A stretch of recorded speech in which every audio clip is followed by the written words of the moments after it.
Welcome to the Palace of Megapixels. This is Super Mega Crash Brothers Turbo!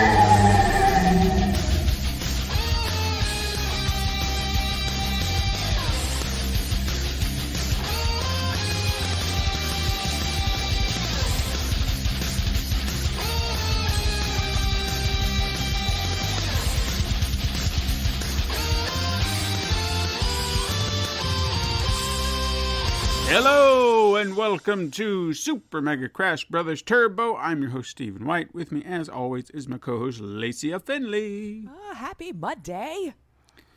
What a weekend it has been. Yeah.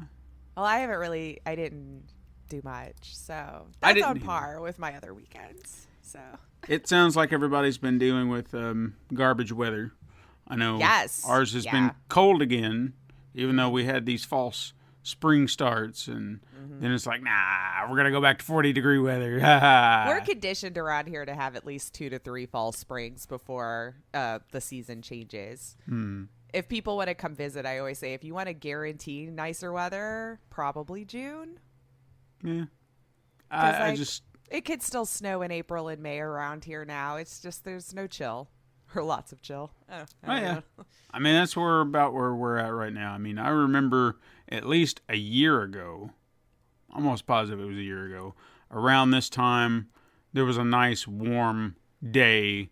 Like, it was kind of hot. I don't want to say too hot, but it was warm. With the drastic change. Yeah. Within a short frame of time, it felt like it. Yeah. But no, 40-degree weather. Today is supposed to be nice, but we'll see. I'm tired of cold. I'm tired of rain. I want warm and dry so I can do things outside. I'd like to do some things outside every now and again. Yeah. No, that's fair because I'm not a fan of trying to run around while it's drizzly and gross outside. No. It's just like, I don't want to. I haven't been sick in a while, so what's a cold? Why Right. bother? I don't even know what that is anymore. Yeah. I'd rather not chance it, so that's what all that's about. So I want to touch on a few things real quick before we get too deep in.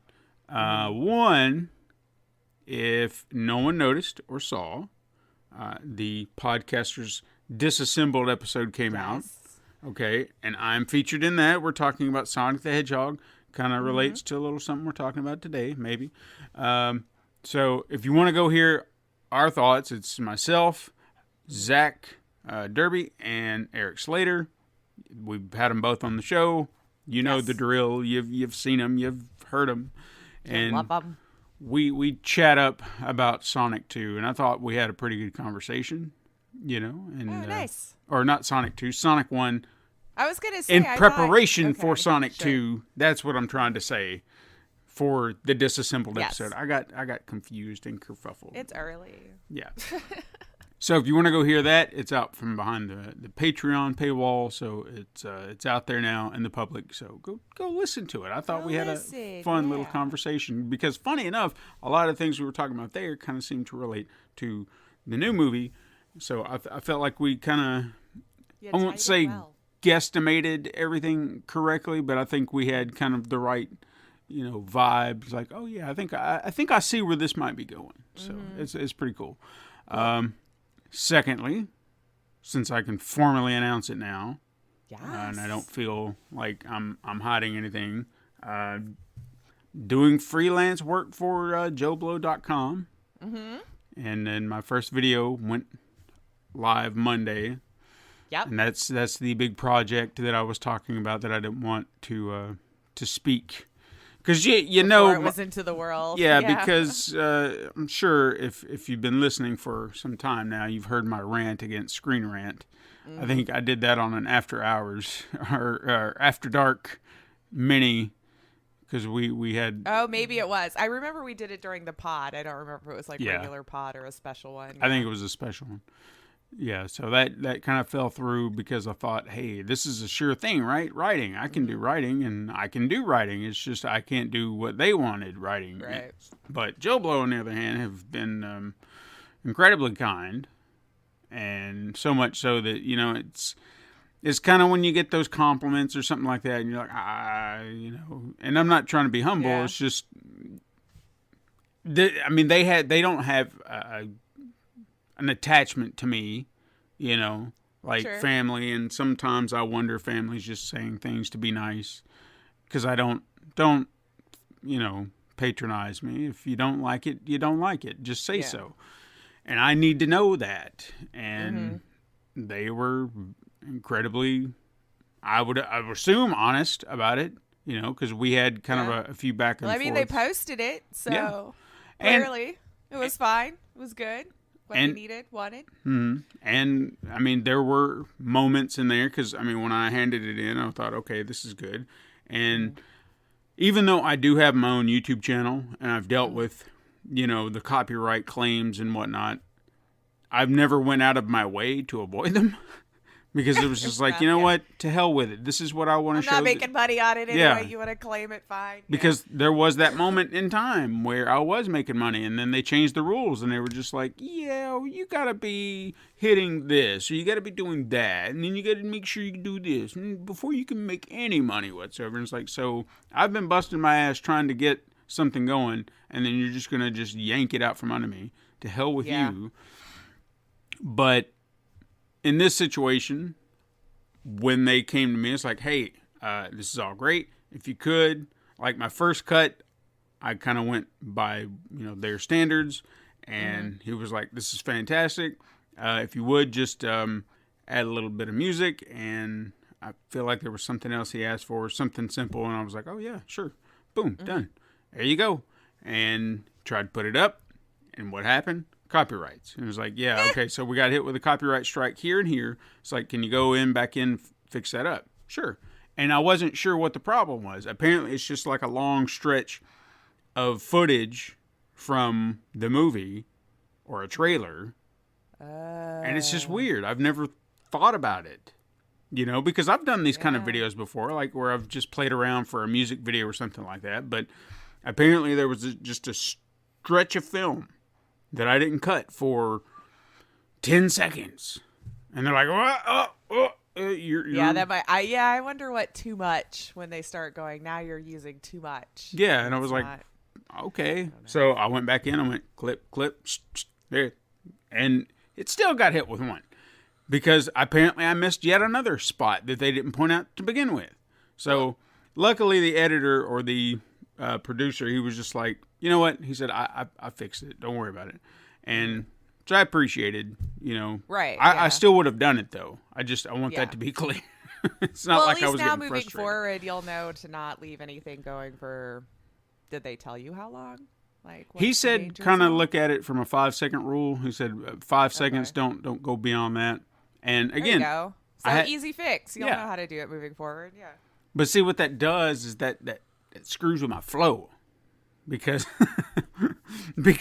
I sit there and I look at these things a certain way. When my groove came back to me as I was putting this together, because I don't know if you've ever been in that moment where you're just sitting there with a project and you've got all the pieces right there and you're just like, man, I don't know where to start, or I don't know what to do, and you just start moving things and it's like, all right, I guess here, and then suddenly just one little move clicks and you're like, I got this now. And then everything's just like coming together real fast. Yeah. I found that groove.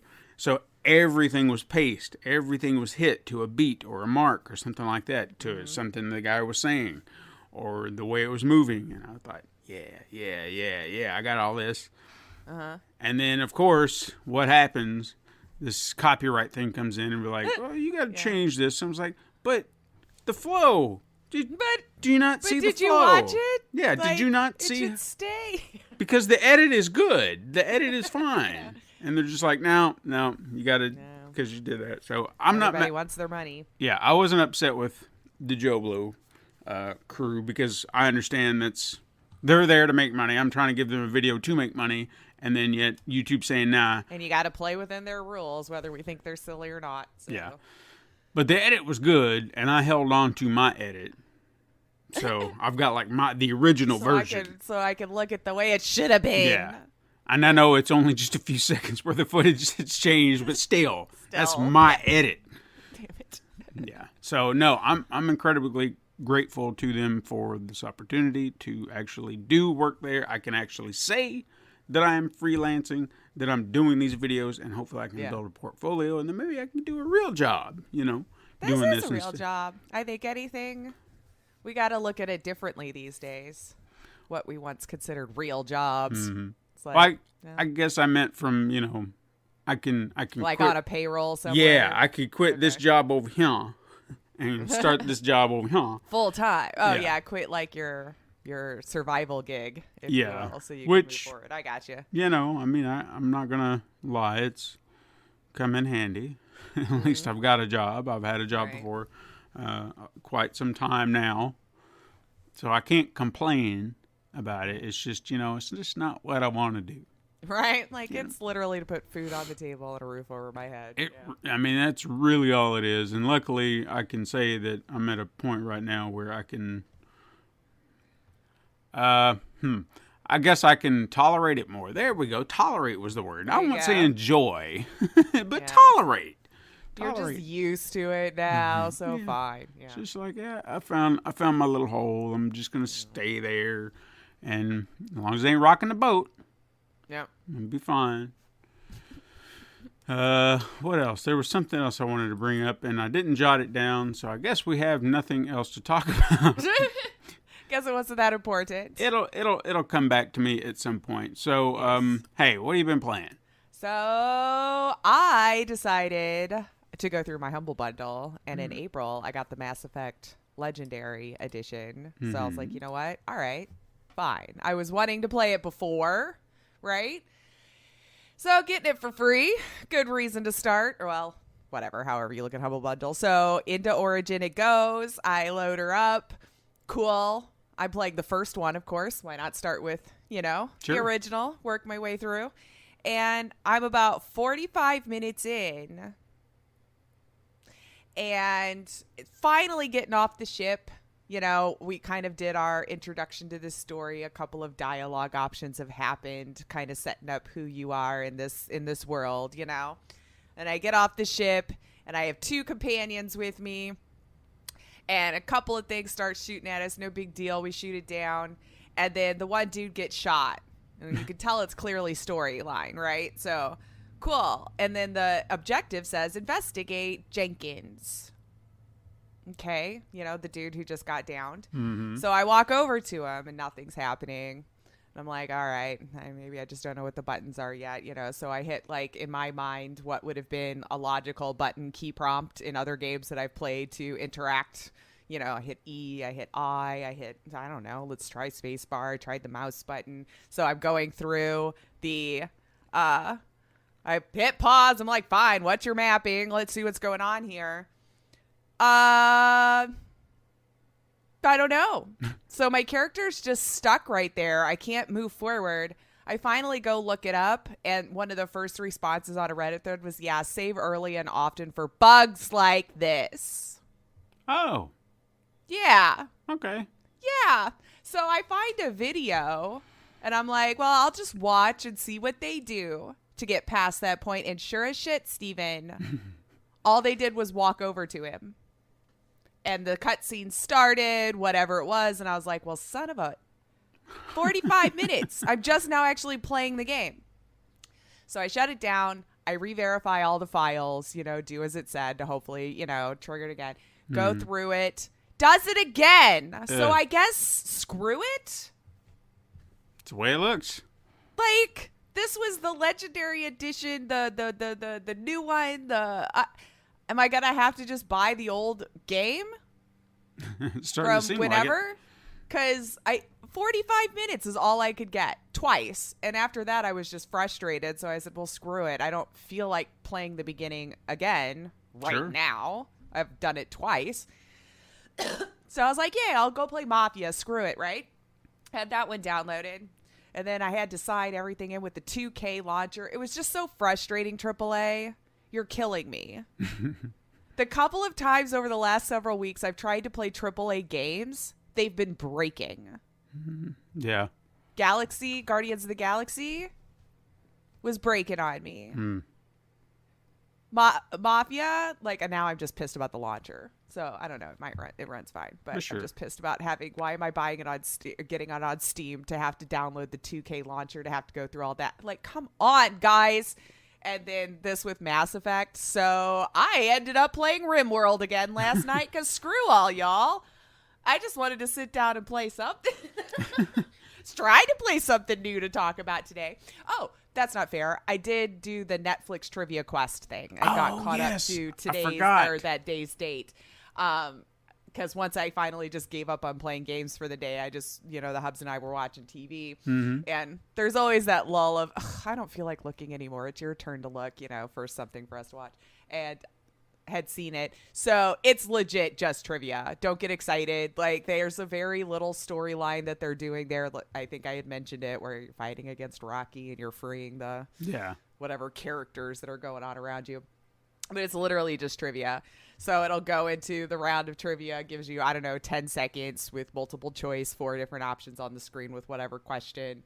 And then you gain enough points to earn a key to unlock one of the people, the characters that were kidnapped by Rocky or in this world. And then you earn enough to release them. And then there's just standard or hard. And you can replay if you want to get a better score, if you missed anything. So I'm caught up to whatever the day's date was, 9th, I guess, when I was playing it. So that was Saturday. So yeah, so nine rounds I played that day. And then we tried a couple of the hard ones.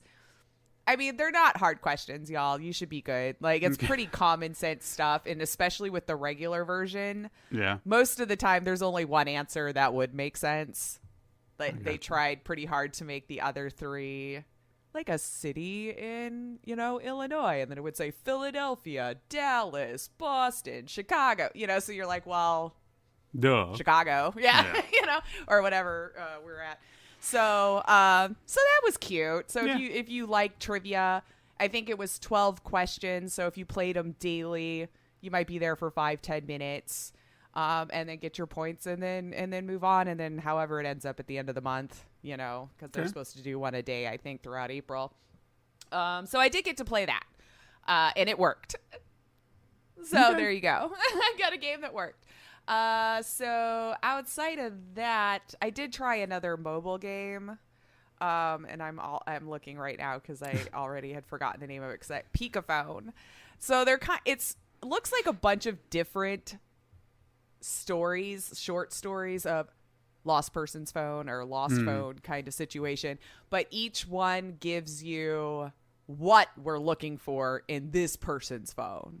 So they'll give you a little scenario. I think my husband's cheating on me. Can you find out, I managed to steal his phone when he went to work one day, or, whatever the dumb little storyline is. And then you're supposed to look through the phone to try to find evidence. And then you type in whatever the correct answer is. And if you get it right, yay. And then they'll move you on to another scenario if you want to keep going. So there looks like there's a lot of scenarios in there. So it was fun I have 5-10 minutes to kill. You could probably clear one little scenario by going through some text messages and doing whatever you're supposed to do and send it off. And then that story's done. And then you can move on if you want. So it's a fun little time waster if you got 5-10 minutes to sit somewhere. So Peekaphone, just get a little, but that's it. That was all I successfully managed this week. Work was crazy, so I definitely didn't sit in here very long this week after work. So Saturday was my day to give it a shot. Right. 2 AAA games broke on me, so I just said, you know what? Back to indie. Yeah. It's never broke on me. Probably cost the same. Anyway, so did you get to play some games this week? I actually did. Got to play more Horizon finally. Still not where I want to be. I feel like I should be farther in the game than I am, and I just it's because I haven't looking around. Yeah. Well, yeah, and not only that, it's just time.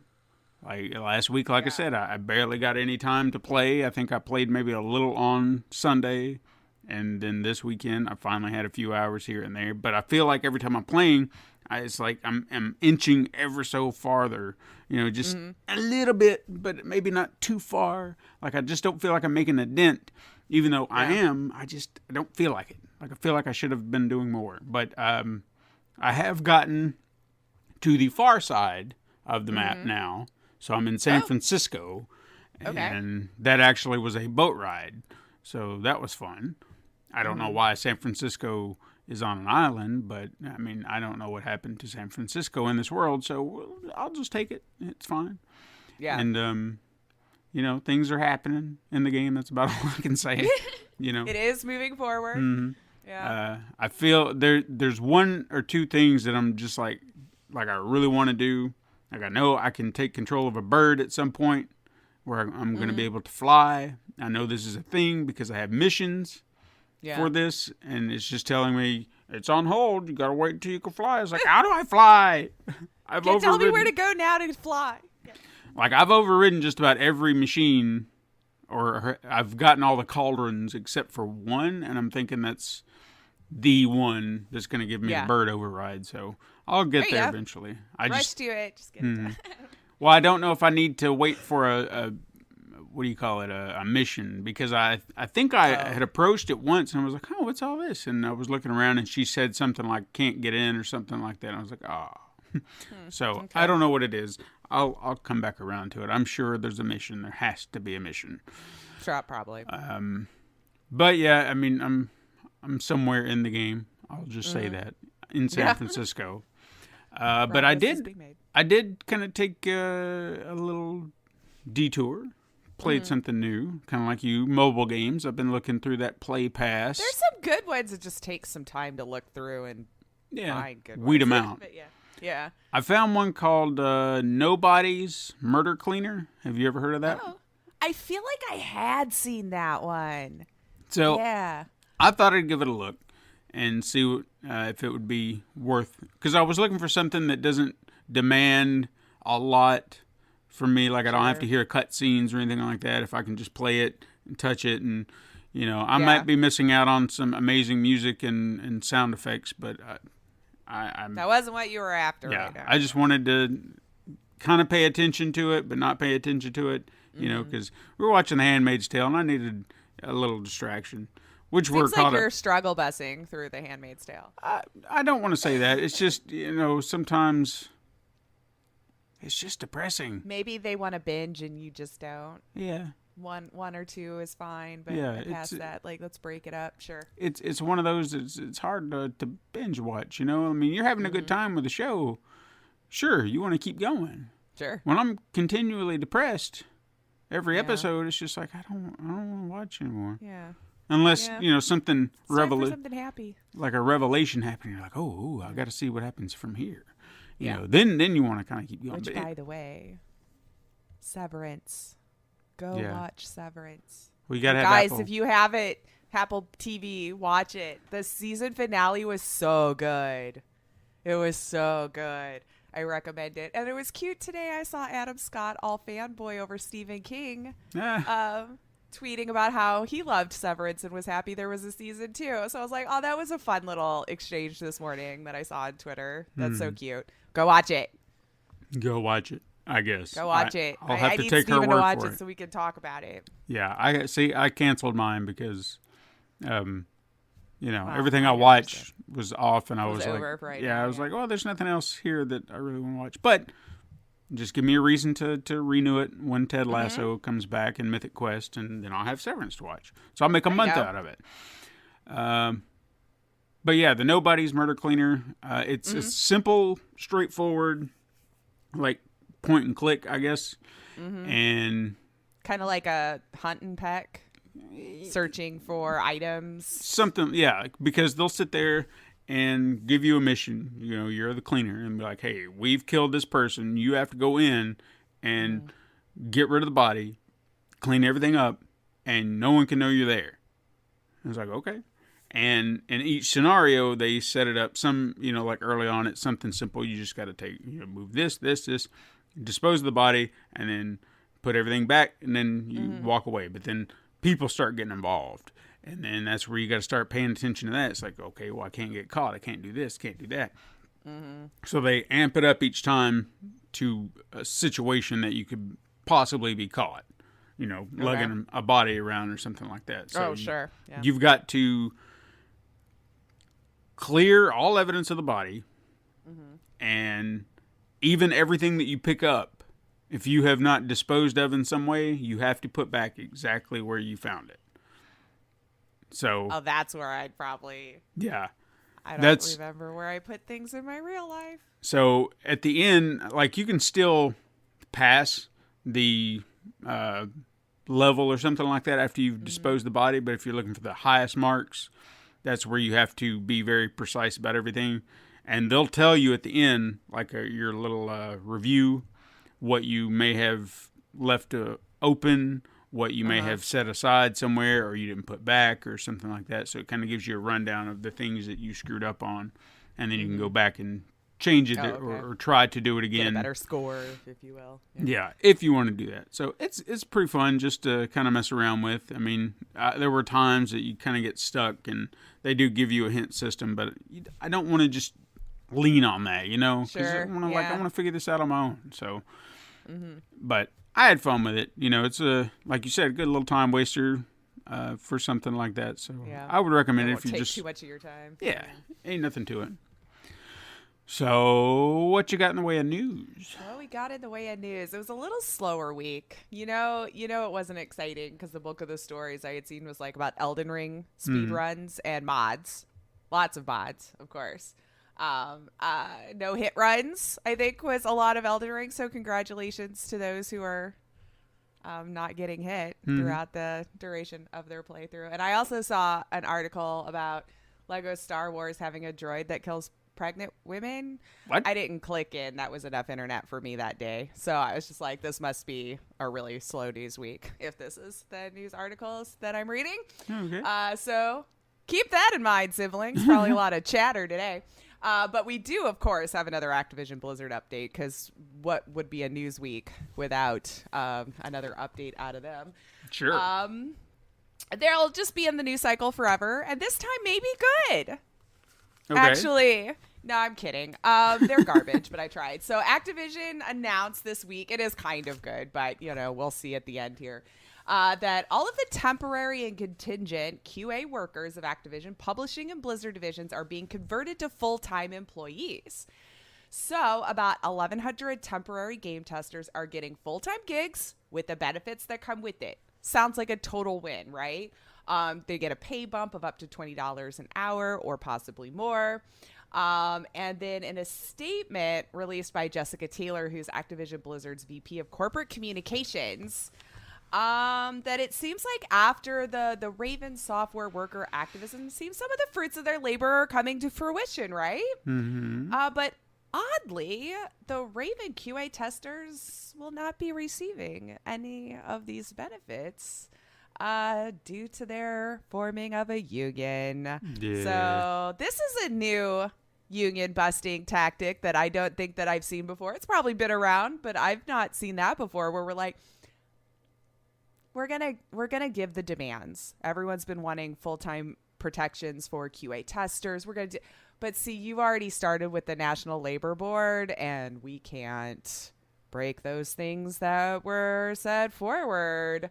So yeah, it seems to be that these workers are the ones that you should thank for the movement, and to have them excluded just feels very Blizzard of them. I don't know. Very Bobby Kotick of them.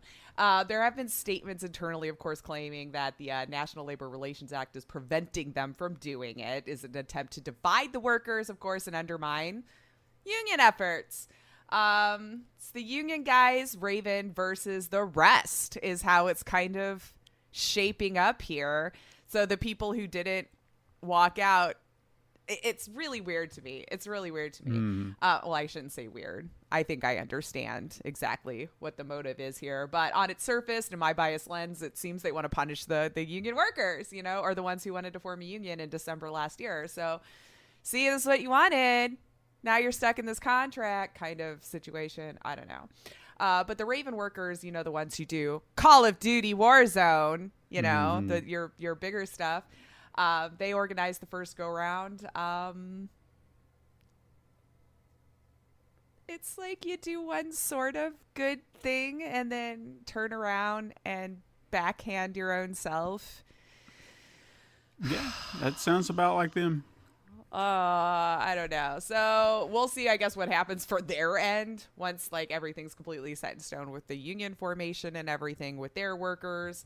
And of course, how it gets spread across, or if there's any reorganization to its QA department, spreading employees across different departments rather than keeping them as one cohesive unit. Like it's going to be a weird time. Mm-hmm. It's going to be a weird time. But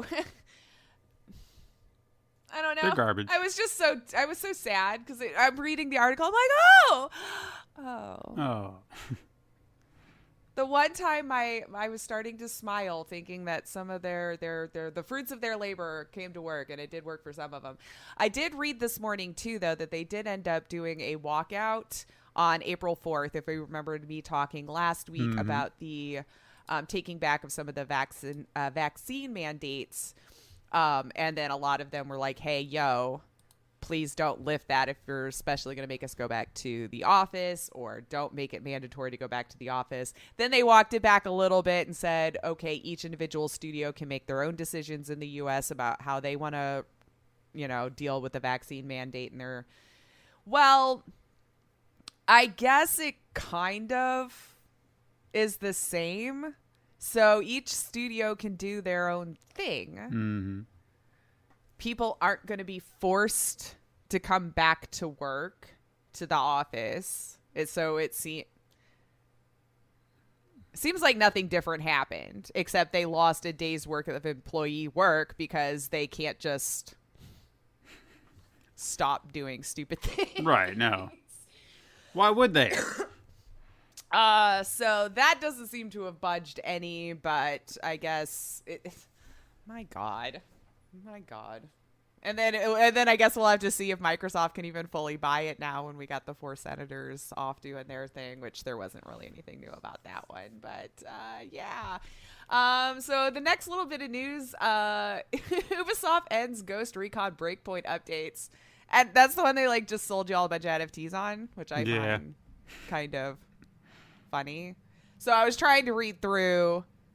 I thought one of the perks they were saying, right, was that it could be used in different games for these skins or helmets or whatever it is that they were selling you in an NFT that was personally yours. I don't know. It just says stay tuned for more updates with features to the platform and future drops coming with other games.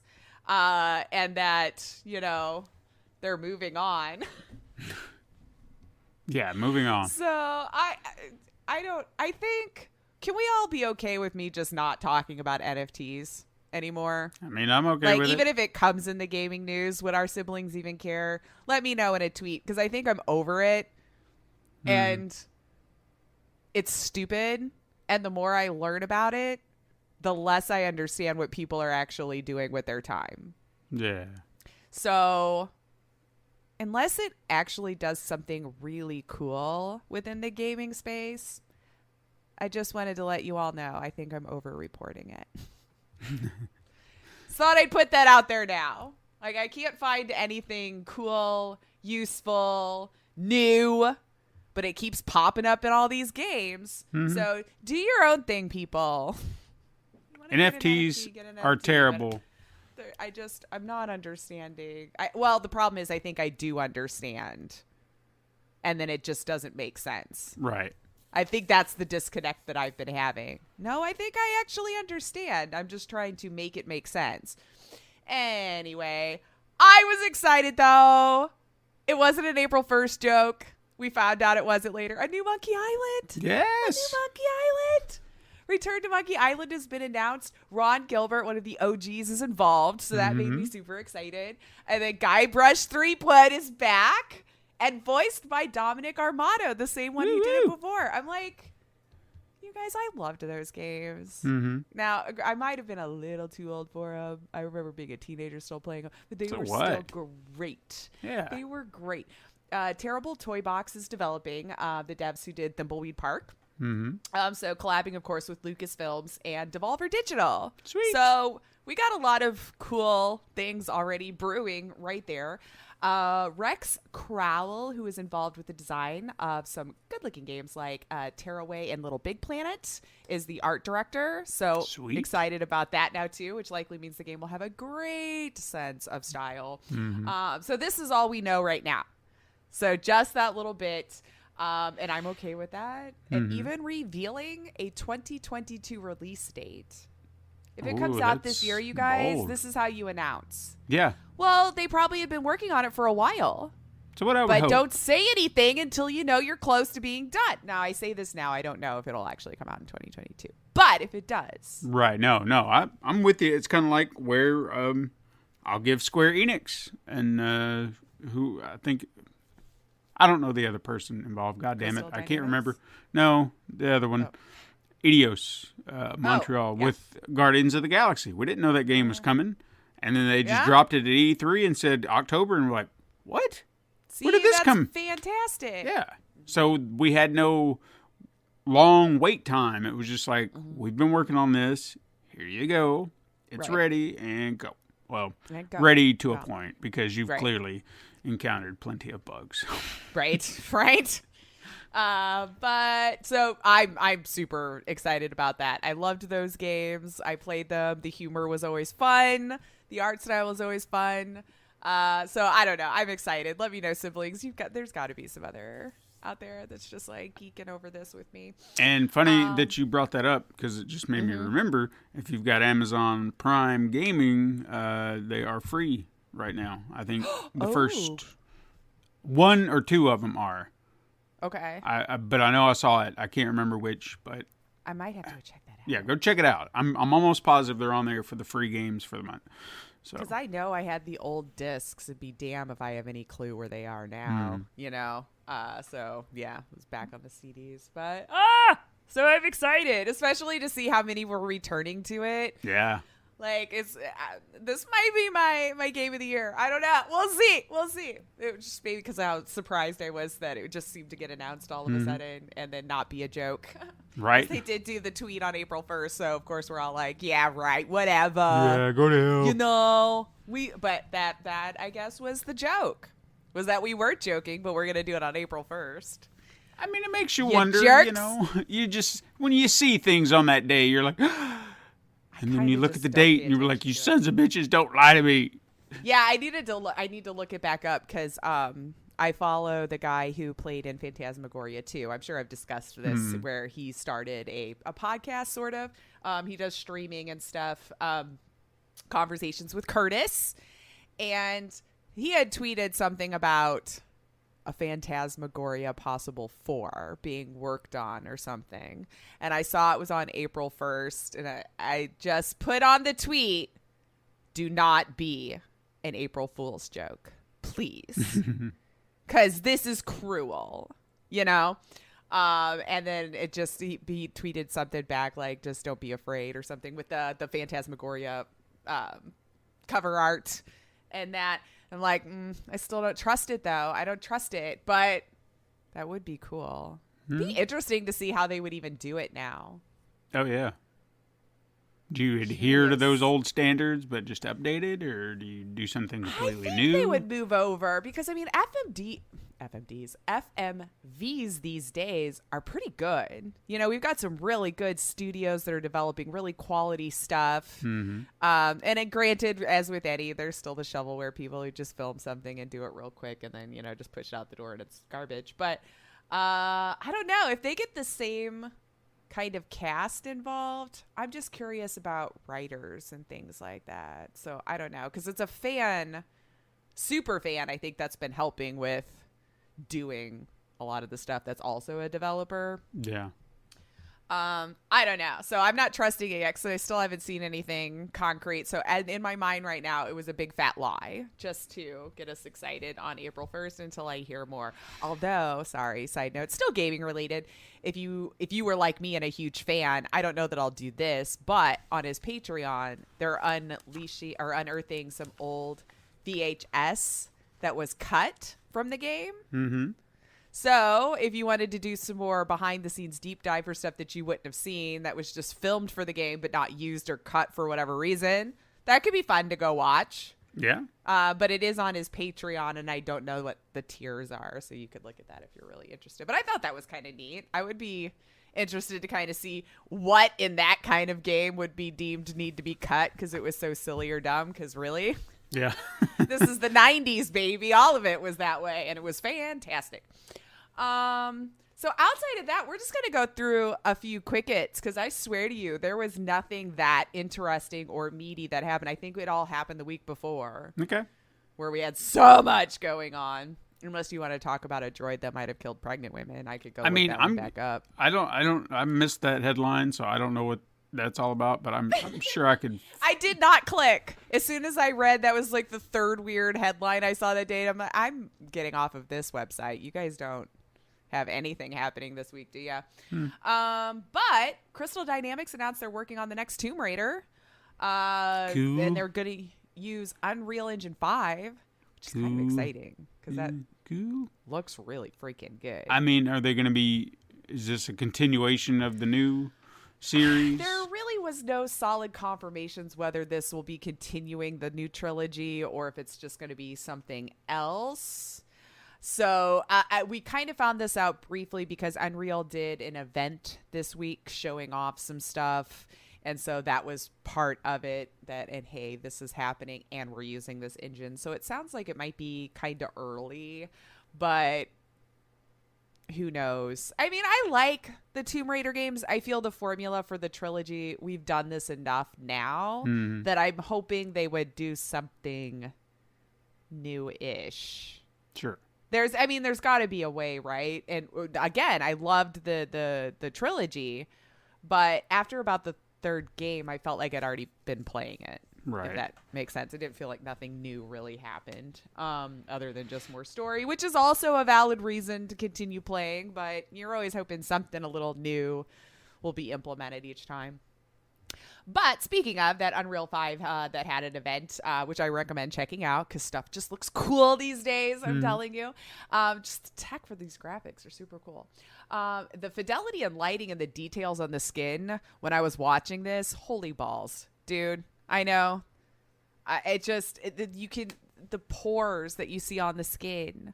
It's almost to the point where it's just barely you can tell it's graphics and not human standing there. That uncanny valley, I guess, enough where, but man, I recommend checking it out. It's really cool. And it's now available for download. So if you're the type that likes to mess around with those engines, you do developing and stuff like that, you can go grab it up now. It's ready for you to play with. It's ready for you to go make stuff. So between that and the Unity one I saw the week before, things are going to look nice moving forward. Once people really figure it out. They look so good. The hair! That's where it really gets me when you start looking at how well they're getting each individual strands of hair and how it flows more naturally when someone moves their head or talks. That to me seems the biggest jump in increase that I've seen over maybe the last 5-7 years. Yeah, it's been, because even for like Unreal Engine 4, it looked good when we first saw it, but there was still room for improvement despite us looking at it saying, I don't know how you can get better than this. Right. Been saying that for years. Yeah. But they always find like little details. Like even characters, just, I think I was saying with just little movements, mouth movements or expressions, they're lacking at one point. You can see a little eye twitch. Yeah. But then you see it. Like they've made those adjustments when you saw the upgrade, and you're like, oh damn, they did make it look better. I didn't think they could, but then they added those little things, and it makes all the difference. It really does. It looks so cool because even that Unity trailer that they showed off, you could tell it was just made in engine just to show things off, obviously. But yeah, as it was zooming up, I knew we were watching an in-engine trailer, which was the only reason why I was, that's not a real person. But if you hadn't told me that's what I was watching until it zoomed all the way up on her face, I don't know that I would have been able to tell the difference, especially with how great the setting and everything looks around them. My God, things are going to look cool. Now, just quit putting them on your launchers that break, okay? Thank you. Yeah. I would like to play them at some point without your stupid DRM crap. Anyway, House of the Dead remake on Switch now. I'm kind of thinking I might pull the trigger. But should I leave it the ephemeral memory that it was for me in the arcades? That's the problem I'm having. Will I enjoy it as much as I think I did? Right. That's what I was going to say. I mean, on the Switch. I loved them in the arcade. You know, what are you going to do on the Switch, though? Is it like... I feel like it's still, when I was watching it, it's still on rails. So you're still, so I guess you would, there's probably add-ons that I just don't have. Just use the Joy-Con to shoot or whatever. But I remembered loving them so much. But I think that's my sticking point. Do I just want to leave that nice memory in my head of what I have it to be? And then will I destroy it? Yeah. Some older games, you run that risk of, through the lens of my child eyes. And then I'm like, oh, wow, how did I even do this then? Yeah. But it's out. It's there. If you were looking for something to play on the Switch this weekend or next weekend, since this is Monday. Mm-hmm. The reviews were kind of mixed, so we'll see. But it's out now, and I'll probably hem and haw about it, never do anything. So... Rockstar's remaking a couple more games. Are we excited? No.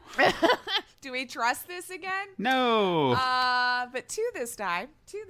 They're doing Max Payne 1 and 2 as full remakes. Yeah. Which could be interesting. But maybe this will give you a little more faith. Rockstar is financing it. And Remedy will be the one developing it. So that gives me more hope. Because, I mean... we like Control and all that kind of stuff, right? So we know they at least know what they're doing. So hopefully they're not going to use a mobile port of Max Payne 1 and 2 and up-res it and then sell it to us on PC. And anyway, but so yeah, Rockstar's only financing this one. Remedy will be developing. So it's aiming for a PC, PS5, Xbox Series release. So it doesn't sound like this is even going to touch older generations. Maybe we've hit that marker moving forward. I think now we it's should. been a year, but I mean, as hard as it's been to find some of these systems, I think I'm starting to see stock starting to happen a little bit more. Still rare. Well, I haven't gone and looked on eBay or anything in a really long time since I haven't had to concern myself with it, just for grins to see if we're still selling them for exorbitant prices. But I feel a year and a half is usually about the mark where you might see. I don't recall, but I think I've gotten all the new ones before it, and I don't remember the time frame for when. I mean, the way I look at it is, if you're going, you've got to eventually start making that push, because if you really want to see what this hardware is capable of, you've got to stop developing for older systems too. That's a good point. Because when you start doing that, you're limiting what you can do, because you've got to make it run on the older system. We've got to start moving forward, allow these games to breathe and be built for these new systems, for this new hardware. So you gotta draw the line in the sand somewhere. Yeah. So we'll see with that one. Now that I've seen who's developing and all this stuff, I have a little bit more faith with it. So if you enjoyed the first couple of games, here you go. This could be an excellent. Maybe they won't do a Mass Effect where they remake it, break it. I don't know. I might try one more time. You know, since you're talking about PlayStations and stuff being out of stock, well, just consoles in general, I have to share this with you because I was sniffing around. Not that I need a PlayStation 5, another one, like I've got one. Right. But I was thinking about it. I was like, I wonder, I haven't looked around because I thought if I get a second one, I want to get a digital one for the bedroom because, I don't need... two with discs, so I could afford to just take on the cheaper one. So I started looking around, just sniffing around, seeing what the stock things are because I haven't looked in so long. And then Best Buy is sitting there going, "Hey, we have this digital edition for you today." And I was like, "So you have this in stock?" And I was like, "Really? Okay, cool. Well, let's see what the thing is. Like, what's the gimmick? The gimmick is I had to sign up for a club that cost damn near what the console was going to cost. A club for what? For some Best Buy Super Rewards Club bullshit. Oh, they're charging people for that now? Like, you could only buy this console if you were part of this club. Oh. So whatever it was, it was an insane amount of money. I know it was well over $100. It might not be as bad as I'm making it sound, but still $100 plus the console. I'm not saving any money. Been spending the same amount. Yeah, so it's just like, no, I'm not joining your stupid fucking club for $100. I guess if you already had the club, cool. But, yeah. But, no, I'm not doing that. No. So yeah, I don't blame you there. I walked away. And, the deal was there. It was great, but you're making me pay to buy this. No, I'm not doing that. We should not have to. We should not have just to be for the here. opportunity to buy a thing. Yeah, I don't know. Well, good on you. I've been seeing some stock come back. I feel like I've seen lines out of GameStop and stuff. For them getting restocks back in. Or at least that's just what I always assume if I see a line. I was like, one of them's back in. And people are trying for it. But. On we go. They released a 30-minute demo look into The Quarry this week. I didn't watch it because, again, if I want to play it, I want to try to... The 30 minutes seems like a lot for a story game. I don't trust people anymore. It feels like they're spoiling their own work anymore. Yeah. So I did see, though, that they'll have a watch-only mode. So for those who just want to watch it like a movie... Cool. At first it seemed weird, but hey, that's about how much Blu-ray movies cost in junk, right? $40. I'm just going off of assuming it might be a $40 game. Full retail price, sure. Ones. Yeah. So, yeah, I guess that doesn't really seem that weird to me now. If you just want to watch it like a movie, the graphics seem good. It would just be, watching it in a different medium. So there you go. If you want to go check that out, they released it. And again, that was just me assuming it would be about $40-$50 because I feel like there are other games were about that price point. I want to say even Until Dawn, I feel like it was not a full price game, but it might have been. Anyway, the other ones with the trilogy there was 4 of them, right? Those were about $40 a piece. Yeah, those. But... moving on. We'll see. I'm still on the fence about The Quarry because it feels like I've seen this before, but we'll see. Half-Life Alyx fans, though, can rejoice because modders have been working on an expansion, Half-Life Alyx Levitation, in collab with FM Pwn, will be free of charge. So I tell you, modders... The fact they're willing to put this stuff out for free really blows my mind because that's time and effort, man, that's going into this stuff. I just can't understand how they do it for free. I'm grateful. Don't get me wrong, but I'm very impressed that people do this. And they're saying it'll be a 4 to 5 hour experience for the average player. So, if you're super fast or super slow, it might vary, but average. So yeah, if you have Half-Life Alyx, you can check that out when it comes out, Half-Life Levitation, and you can follow at FMPONE for updates on Twitter if that's something you want to keep an eye out because they seem to be the ones that are like producing it and putting it out. Jim Ryan let us know Sony has no plans of slowing down their acquisitions. We're going to have just about 2 or 3 people doing all this stuff here soon. So in their latest official PlayStation podcast, he was talking about that there's more studios that they have in the crosshairs to add to their shelf. He explained that the investment into new studios is the reason Sony isn't including first-party games in its updated PS Plus tiers, saying that it's just those games would break their own cycle of, internally. And look, we talked about that. Kind of agree, It seems like shooting yourself in the foot releasing a new game on this platform, but it does seem to be paying off for Microsoft, I guess. I was just going to say Game Pass has been not everything, but a good chunk are day one. Now, maybe they're just willing to constantly bleed money until it turns into the red. Most large companies in that way... Usually it's just bleeding money for many, many, many, many years before you're in the black and going up. Maybe their 10-year projection here is showing that they'll eventually be in the black and it'll just keep going up and up and up and up and up. And Sony's not willing to take that huge of a hit right away. I don't know. This is me all assuming, but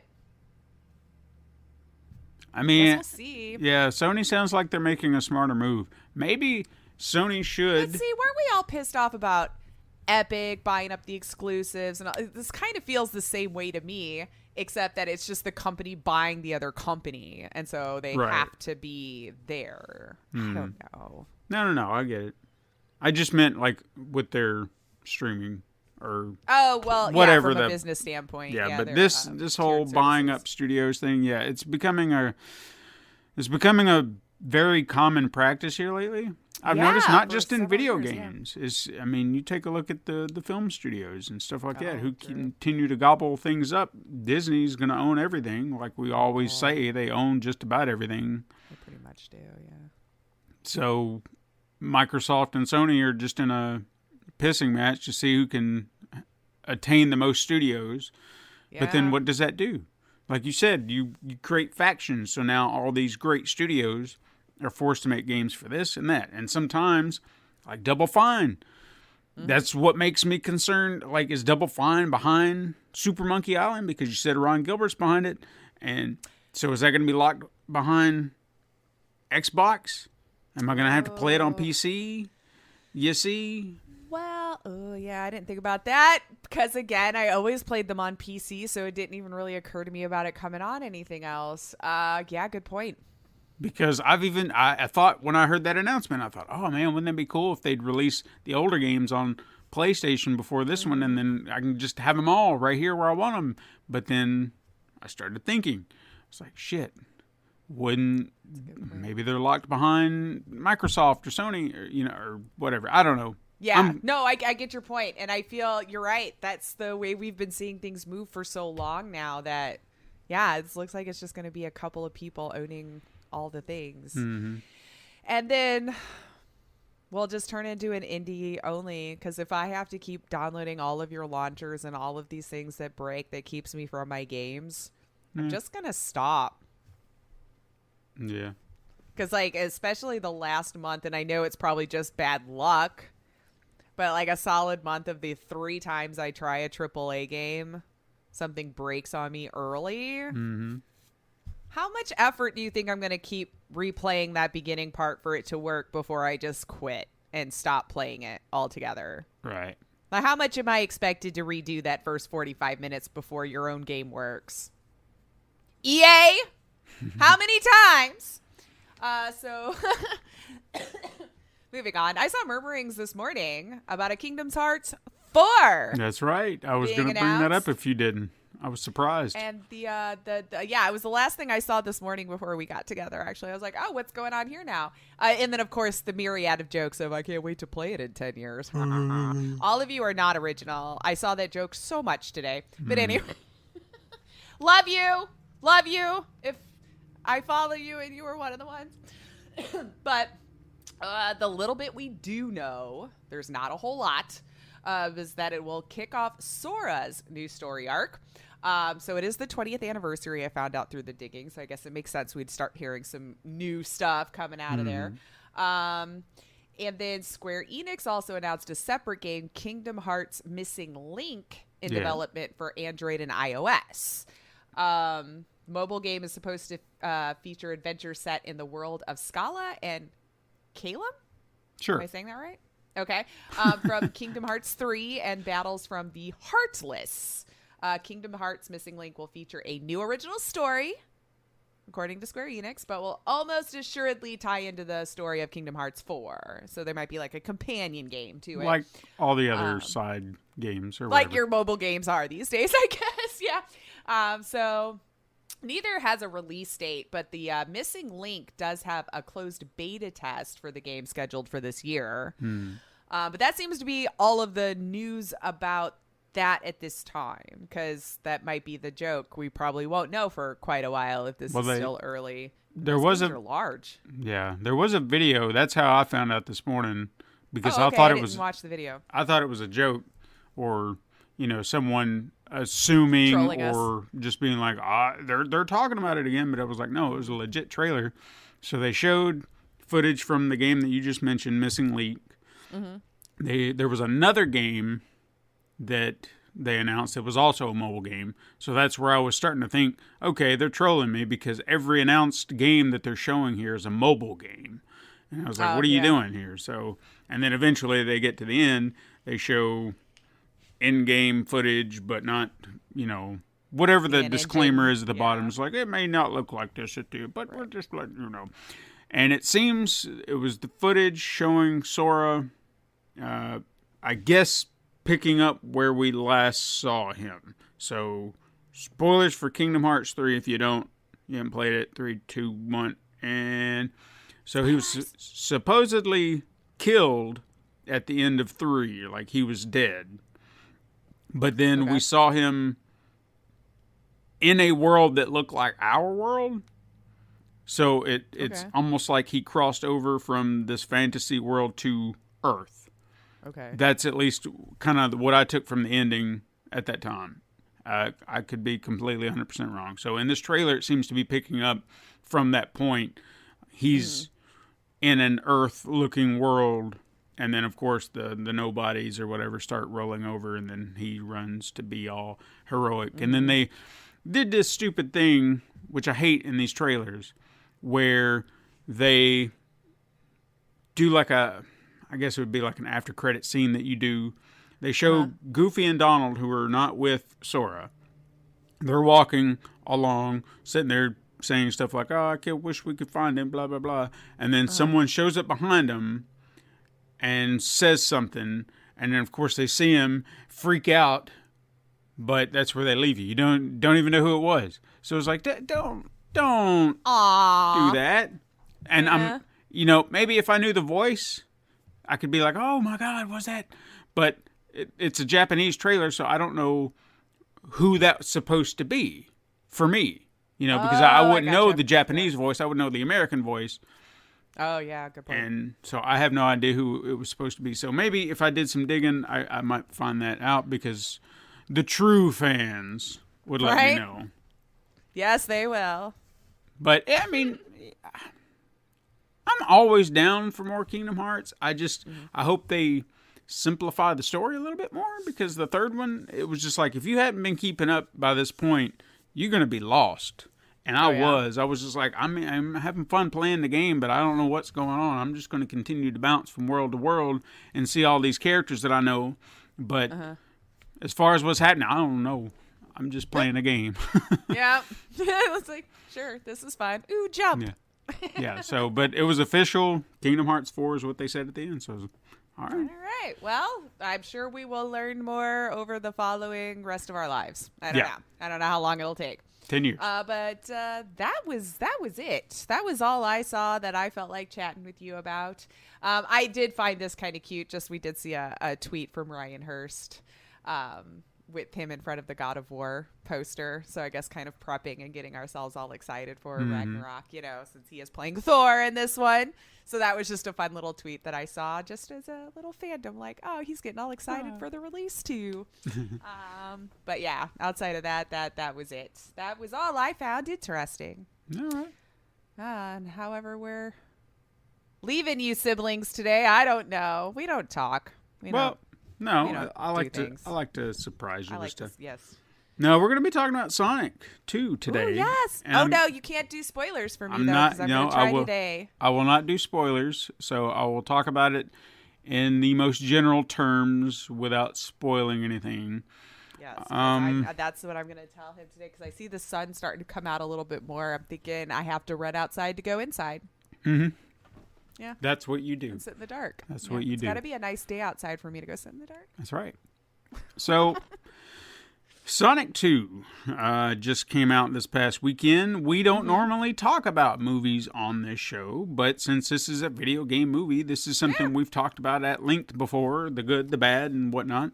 Yeah. I figured it would be fun to actually talk about a video game movie upon its release for the first time, because we've never really technically done that. And honestly, I don't feel like we've had a movie worth doing that for. Now, granted, video game movies are kind of.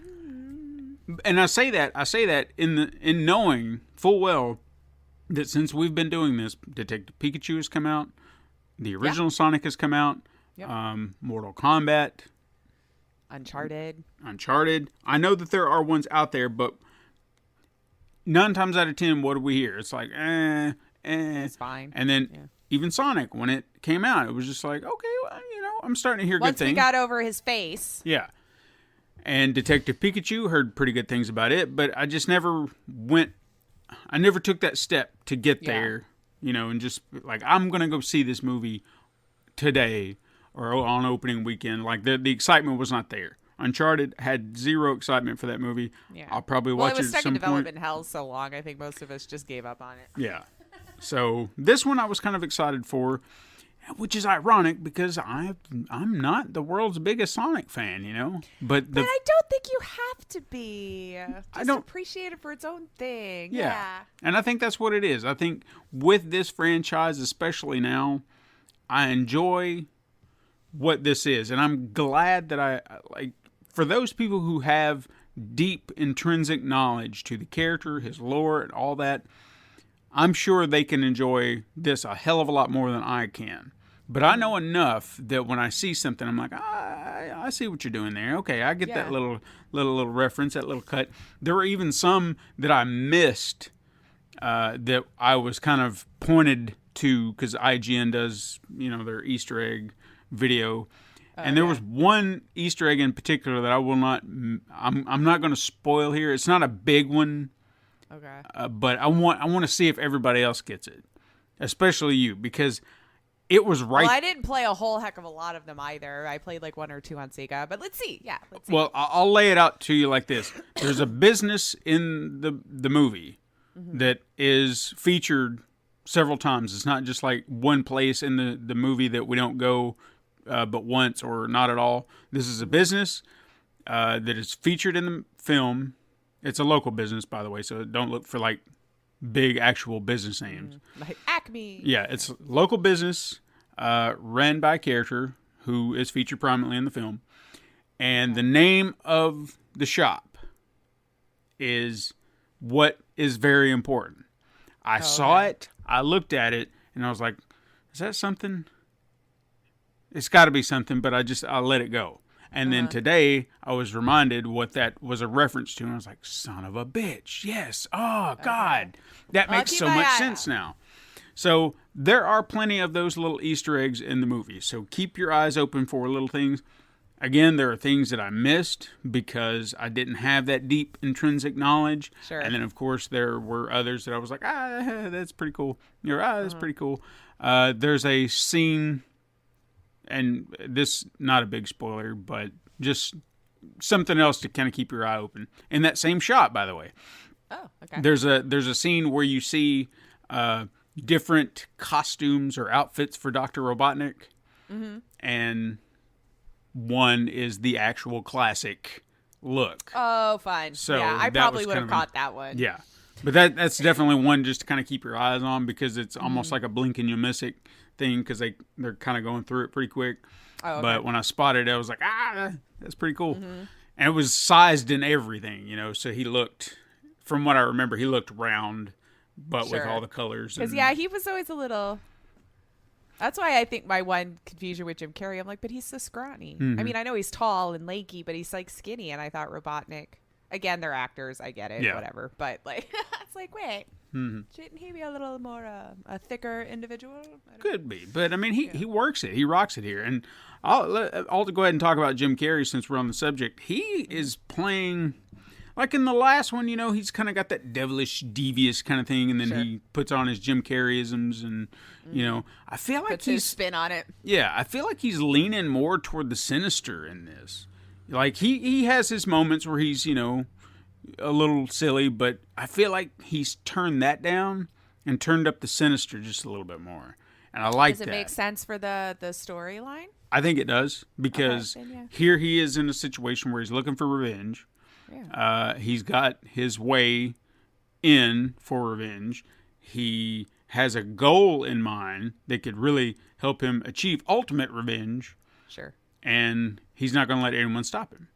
And, got to respect that. There we go, movie. Yeah. Now, as far as the plot, in a nutshell, I'm sure everyone has kind of noticed from trailers, but I'll break it down in a nutshell, just in case you don't know. So we're kind of picking up a little time after the first film. Mm-hmm. I'm trying to think I think it was at least a couple of years, maybe less. Like whatever the actual passage of time is between the first movie and this movie, I think is actually fair enough to speculate. Mm-hmm. Granted, we did see the end credit scenes of the first movie where we saw Tails come in and things like that. So I feel like they changed that a hair. I'd have to go back and look. Yeah, I was going to say it's been a minute. I'd have to go back and at least watch the ending of the first one just to... Yeah, because it started the same way. Like, it looked familiar, and I was like, oh, okay. But then Tails looked like he was wearing a backpack. I don't remember him having a backpack. And a few other little... Just like minor little adjustments to fit where this story is going. And I was like, okay, well, I mean, you can let that slide. It's not like the end credits mean anything to a film or whatever. I usually leave anymore. Screw you people. Put it on at the end of your movie. Mm-hmm. Why you feel like I have to sit through 7 minutes of credits of everybody who deserves it. Yeah. But I don't know these people. They're just letting you know they made the movie. Why you sit here. I don't care. Dude, 7 minutes later for your one scene, put it at the end of your movie. Stop this stupid practice. Stop it. The people who work the theater want your ass out too so they can get cleaning, all right? So, like, let's just be considerate to everyone around. Let us go home. Let them get cleaned up. And then, I don't know. Sorry about it. Nobody's reading that stuff. But I would at least say, like, the mid-credit, like, if they'll do, like, as soon as the movie ends and then they do the little graphics and everything, those are a fun little thing you get to watch. Fine. And but then you got the music. Don't make me sit through 7 minutes of credits for the rest of your movie. Well, I will leave. The way I look at it is like the ass end credit scene. That's the one that shouldn't be important. No. Now, that's like a fun little throwback to something that happened in a movie. Granted, Marvel's starting to play with that idea a little bit. I've noticed where it's even just on like their TV shows. Yeah. So I just at least at home I can fast forward. That's true. Sitting in the theater, I have to sit there for the full 7, 10, 20 minutes, however many people made your movie. Sorry, I know I totally took us on a tangent about complaining about scenes. But the mid-credit scene you were saying. No. The plot of the movie is actually where I was at. Because I was talking about Tails and his mid-credit scene from the first film. So anyway, we pick up, see where Dr. Robotnik is now. Obviously, he's still on the Mushroom Planet, how he's adjusting. And he has this grand idea of how he's going to get back to Earth, or at least what he thinks. So he's going to send out a signal and hopes that he can reach someone. And then, of course, this brings in other people, the tribes from another world, the echidnas, if you will.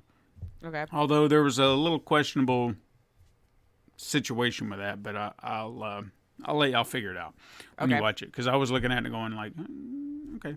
But anyway, Knuckles finds Robotnik, and then when they realize they have a common goal because of the quill, because Robotnik still got the quill, and he knows whose quill that belongs to.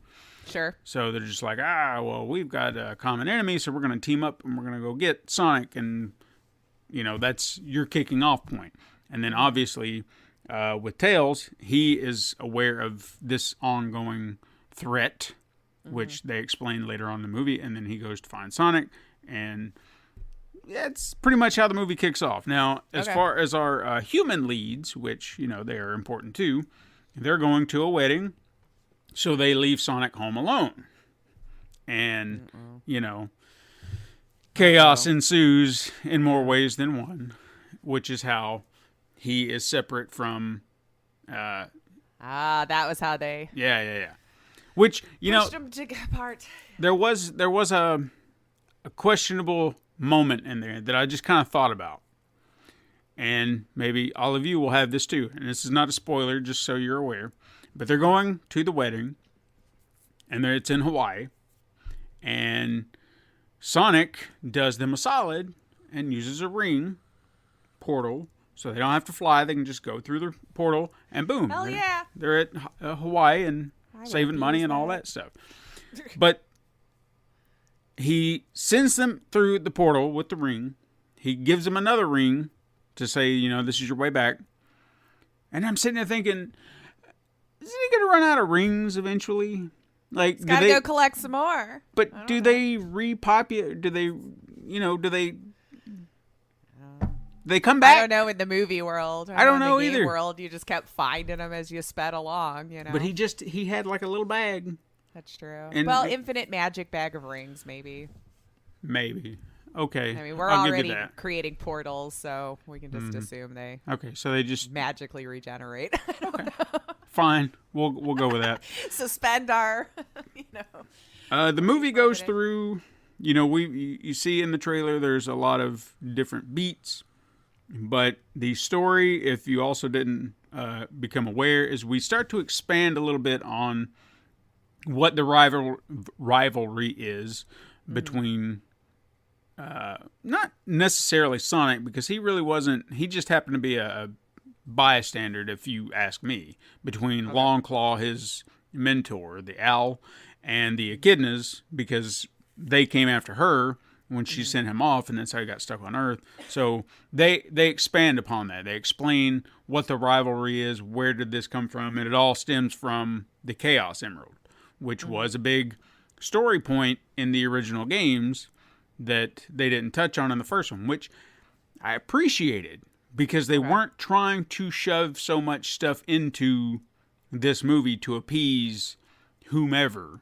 Everyone. Yeah. They were just like, you know what? We've got a story to tell. We need to focus here on this story, and we can get to the other stuff later. And I honestly feel like that's what they did here. There were moments, elements that they didn't use in the first film that they were using here, and it works better. Because you weren't trying to sit there and say, well, we got to mention the Chaos Emerald. No, you don't. Let's focus on Sonic first and his problems, and then we can talk about all that other stuff later, because it's world building. Because it really does feel like this is a proper continuation. Okay, now we're going to ask the bigger questions. What was that all about between the echidnas and the owl? What was the fight about? Who is Knuckles? Why has he got a grudge against Sonic? Why is Sonic so fast? And all this other stuff. Just random little bits. There are a few things that bug me just a hair as far as some of this world building. Tails would be one of those things. I love the character in the film, but Tails' presence there's something about it that just feels like there's a missing component that would just make it fit so much better, because it essentially comes off as I've been watching you. You're my hero. I found out there was going to be danger, and I came to save you. And I was like, yeah, but why? Maybe in Sonic 3. It just felt like that one little element. It's like, yeah, but why? Yeah. I just didn't. Be more reason. It just felt a little empty, because how do you know about Sonic? What do you know about Sonic? You seem to be but you make it sound like you're not even part of the same universe or planet. And I don't know, there's just something missing. Some little thing that could have just cinched it. Little bit more, yeah. Yeah, and I don't know what it is about it, but I mean, it's a passable thing that you can just be like, oh, okay, I guess that works too. The story, the pacing of the film, I felt was pretty good. I've heard people complain about the wedding subplot because, that we had to get rid of the humans. But to me, when I'm hearing people complain about it, I was like, okay, but why? I mean, you've got to do something.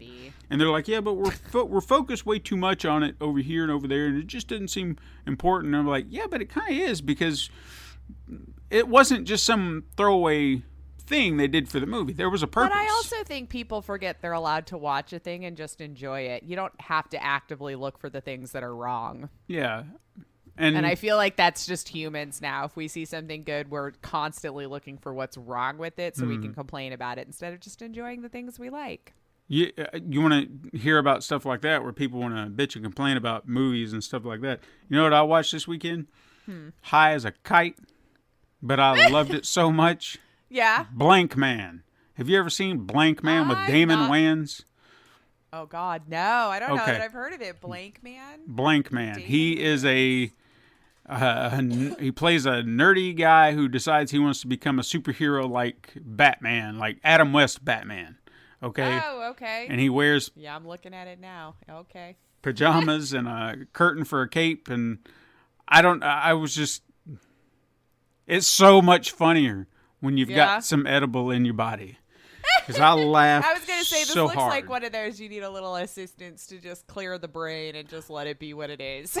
But, I mean, I'll admit, I've watched it several times prior to that, but it got enhanced so much more for me, and I remember enjoying myself for 90 minutes of this insanity. Anyway, I got off track, but yeah, do that. That's what we do. That's what we're trying to point out. Enjoy a thing. Just enjoy it for what it is. Yes, just enjoy it. Stop actively looking for the things that are wrong with it. Mm-hmm.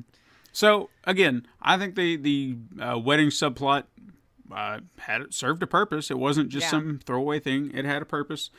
All the actors are good. I honestly felt like they actively went, I don't want to say out of their way.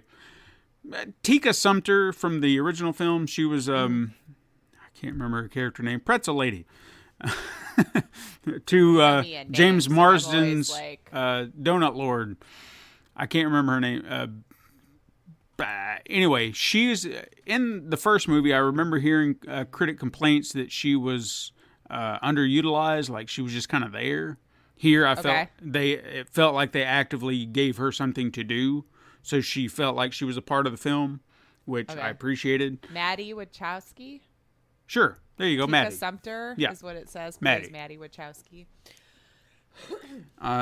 So her character, I felt like had plenty to do. They brought back her sister from the original film. She's the one getting married, so that's kind of a fun a thing that they kind of do with her, bringing her back in, because she also feels like they improved her a little bit to where, you still aren't quite sure why she has it out for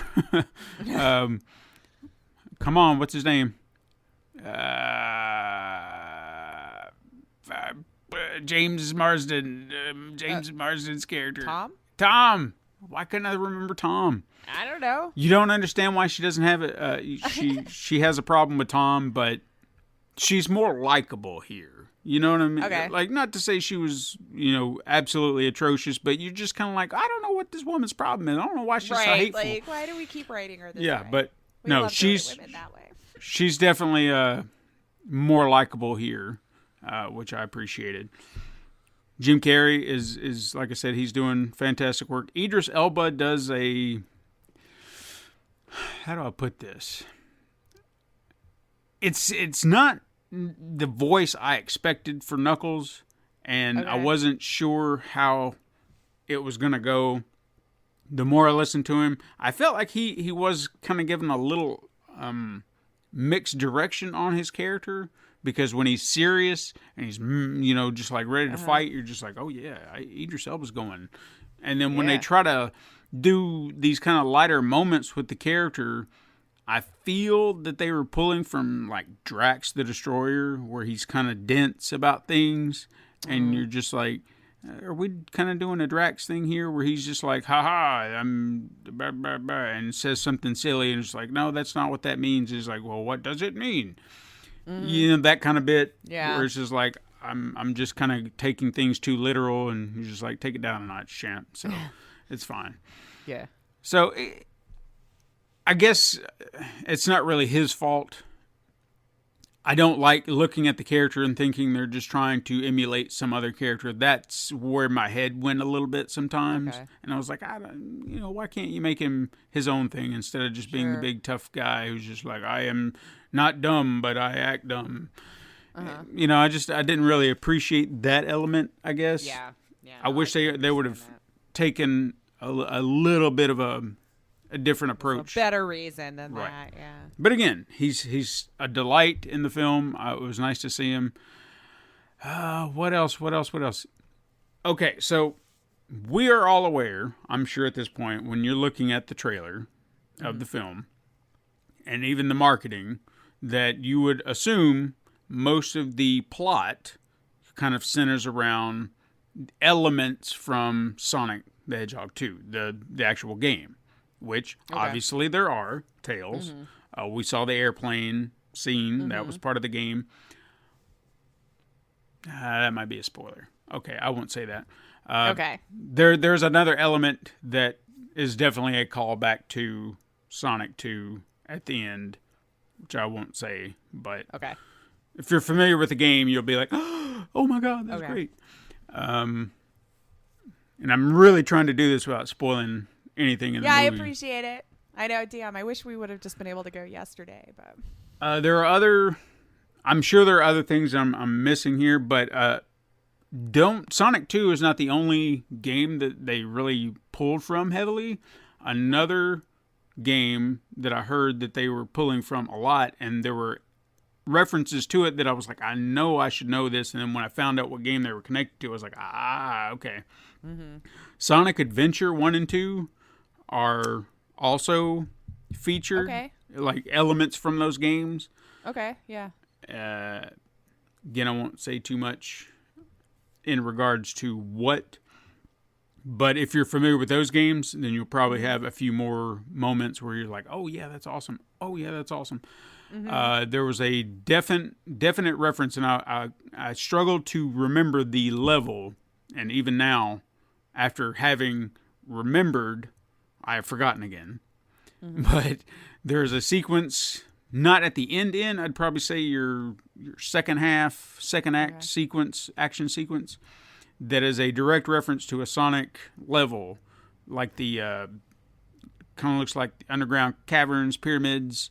I can't remember the name of the damn level, but something like that. Useless for anything. Yeah. So if you see it, you'll look at it and you'll be like, "Oh, that looks like that one Sonic level." What level? I don't know, but I know I've seen it in a Sonic game. It's coming back to me, sorta.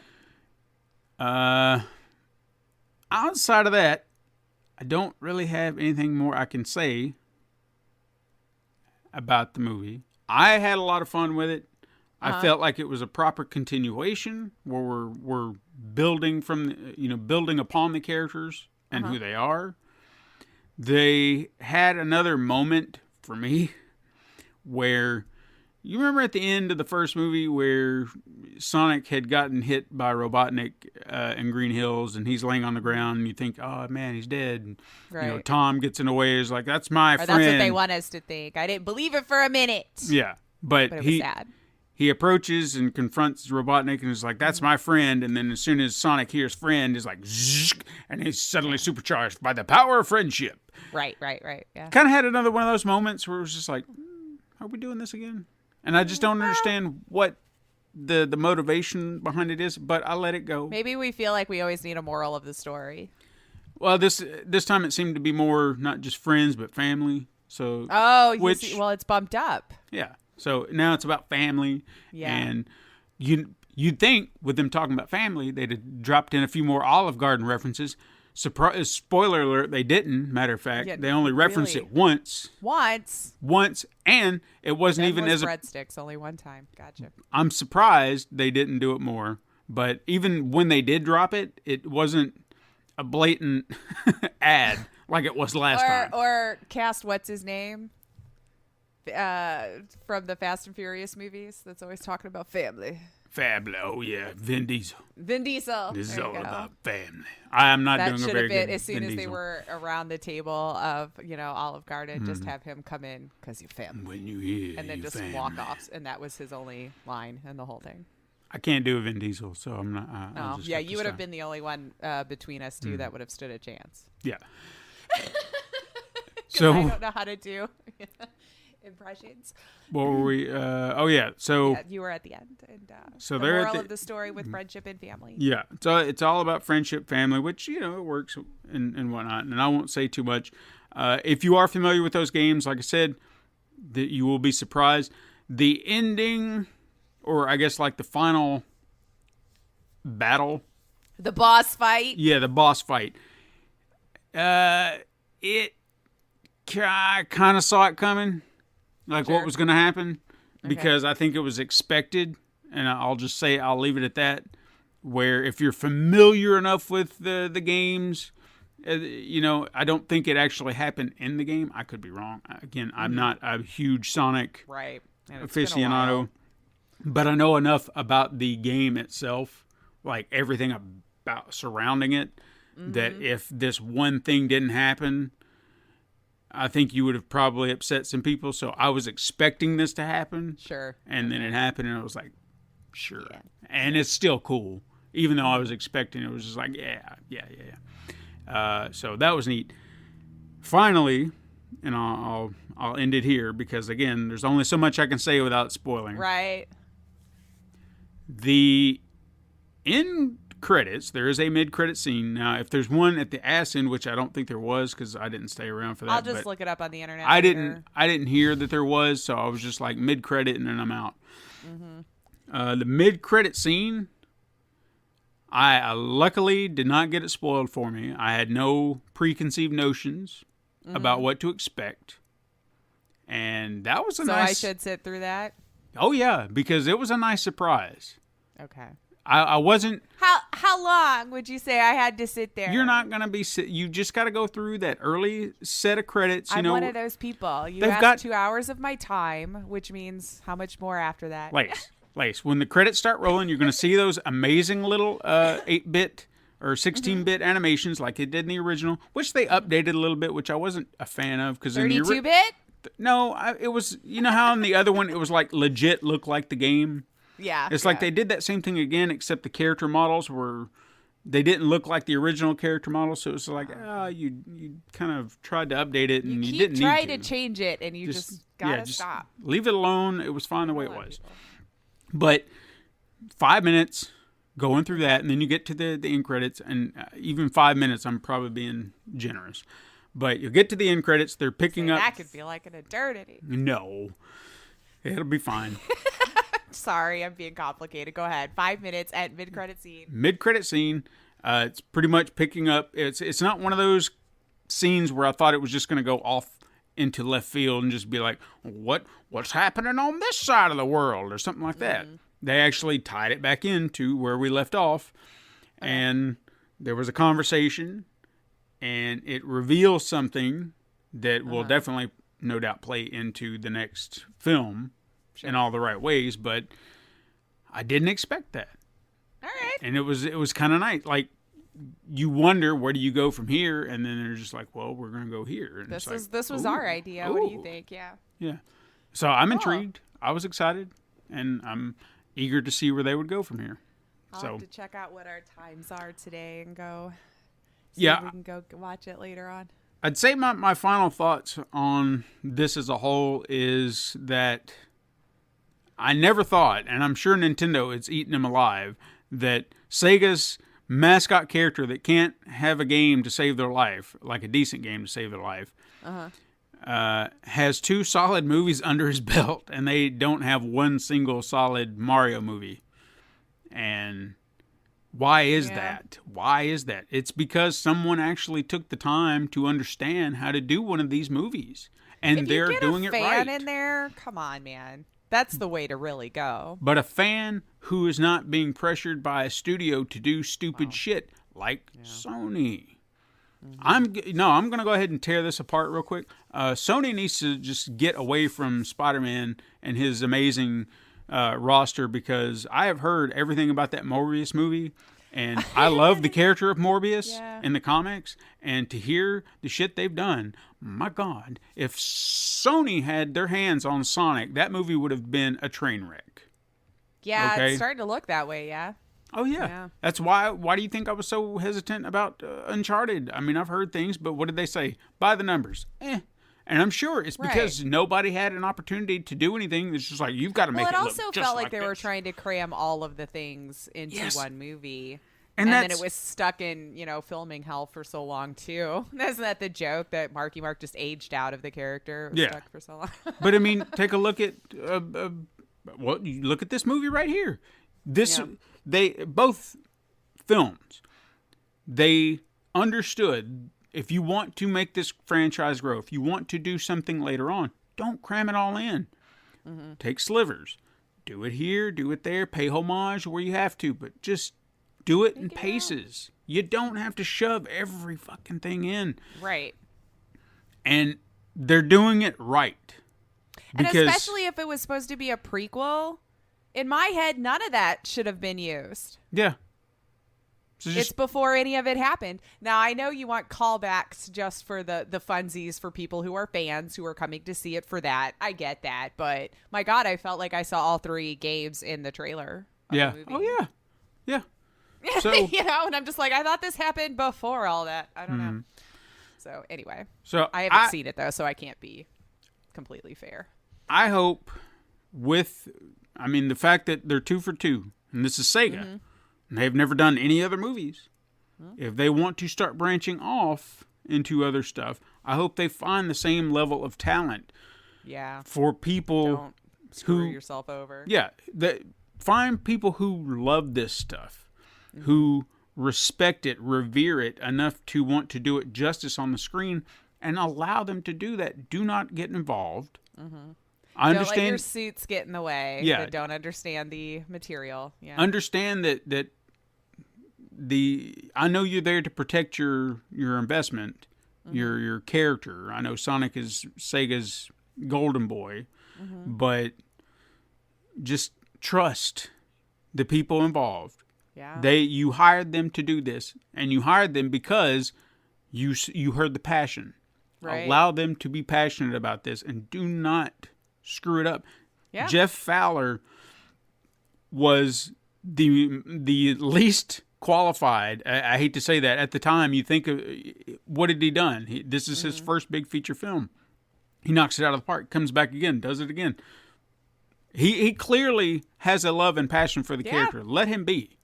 Yeah. Do not interfere with his vision, for sure. Yeah. Because you will continue to make money hand over fist if you allow someone like that who loves and respects the character. The cast is super into it too. Yeah. In love with the material I feel it just got lucked out all around. You know? Yeah. So I recommend it if you're a fan. I have heard the usual stuff, because you'll get the first early reviews where people's like, oh man, it's so amazing, and then the worst ones come in. Because I think yesterday a headline popped up before I even went on my phone. It says Sonic the 2 grinds to a halt, and I'm like, okay, but what does that mean? What are you talking about? Grinds to a halt in what way? I'm not going to read your article because I don't know. And they probably don't reference that at all, because they're going to recap the first movie for the first half of the article, and then barely talk about the second movie in the second half of the article, and then just say JK at the end. Yeah. I've noticed that's how articles go now. We don't have enough to talk about, so we're just going to recap all of the things for you in the beginning that you didn't click on this for to create more words. I think if there was a way to do a website that was just headlines, and you could still make money off of it without the clicks, I think that would be the way to go. You just show me the headlines. If I want to read, then you link me to a proper article, not some bullshit article. I don't care if it's only a paragraph. You don't have to waterboard me with all this stuff I already knew just to link in your article. But that's what they have to do. They've got to keep you there on the page. That's what I'm trying to say. No, you don't. But you don't understand how the money algorithm works. Are people reading it all? I'm skimming at that point, because now if you've started me off 2 paragraphs that way, I already feel like you don't have anything to tell me. Yeah. Oh, yeah. And that's how I feel about a lot of articles like that. So I'm very hesitant. If I see something, unless I need an answer, because sometimes you get those just like, Jim Carrey said he's never going to play this character again. Yeah. And I was like, well, that could be anybody. Yeah, right. So you're trying to bait me into thinking that he's going to say Dr. Robotnik or something like that. Right. But it could be Ace Ventura. Yeah. And you put that to bed a long time ago. So. Yeah. So yeah. Fuck you, and I'm not falling for your stupid little clickbaity bullshit. Agreed. So yeah, go check out Sonic 2 if you love the material. If you like the first movie, I think you'll enjoy this one just as much. If you didn't like it, then just avoid it, because nothing's going to change. It's not enough different. It really feels like the sequels that we used to get way back when, where you had a good movie that was kind of small and simple, and then the sequel always took it to the next level.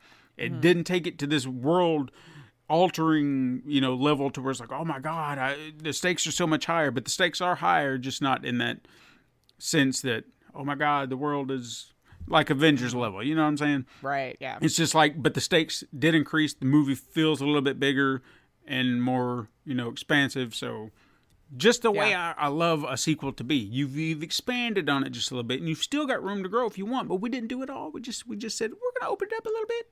And then we're going to open it up just a little bit more if you want. Yeah. Just a little peek. So, yeah. Go check it out. Perfect. Excellent. Well, that's hopefully what I'll be doing later on today. That's our show. Woo. That's our show, siblings.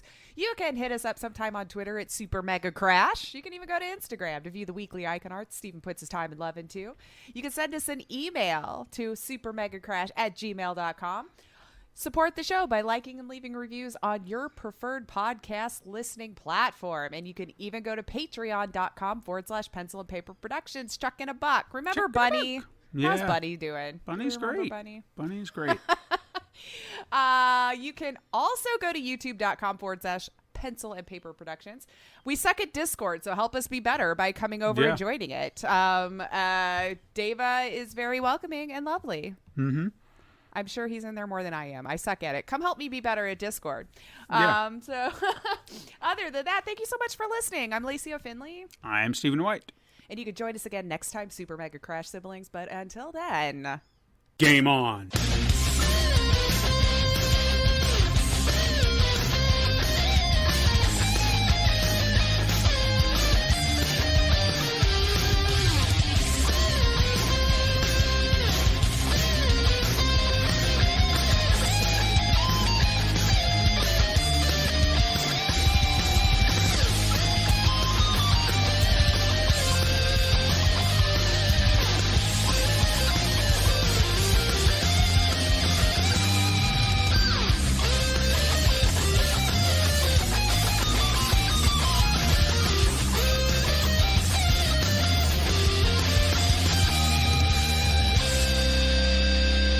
This has been a Pencil and Paper Podcast Network production.